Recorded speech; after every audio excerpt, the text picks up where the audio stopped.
ভাত খাইতে লইছো, খাও বান্দা। এখানে আটকামু না, এখানে আমি জানোয়াররাও আটকাই না, আমি জন্তু জানোয়াররাও খাইতে দেই। তোরে দিতাম না কেন বেটা, খা বেটা। কিন্তু ইন্নাকুম মুজরিমুন, মনে রাখো 7টা বাজে নাস্তা করতে বসছো, আল্লাহ যেন ডাক দিয়ে বলে বেঈমান খা, ঠিক আছে নাস্তা, কিন্তু মনে রাখিস ফজরের নামাজ পড়স নাই, আমি হিসাব রাখছি।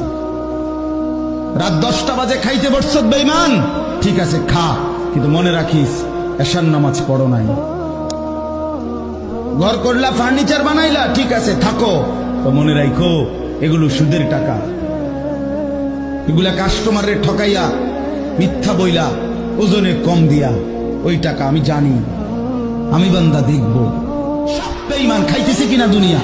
তো আল্লাহ তাআলা বলে কুলু ওয়া তামাত্তাউ কালিলান, এই নাফরমান কিছু সময়ের জন্য দুনিয়ার মধ্যে খা, ভোগ কর, ইন্নাকুম মুজরিমুন, কিন্তু মনে রাখিস তুই কিন্তু নাফরমান, তুই কিন্তু পাপী, আমি কিন্তু তোরে ছাড়বো না। কবরের প্রথম রাত থেকে হাসরের ময়দানে আমি দেখবি তুই বান্দা আমি কত কঠিন, কত কঠোর।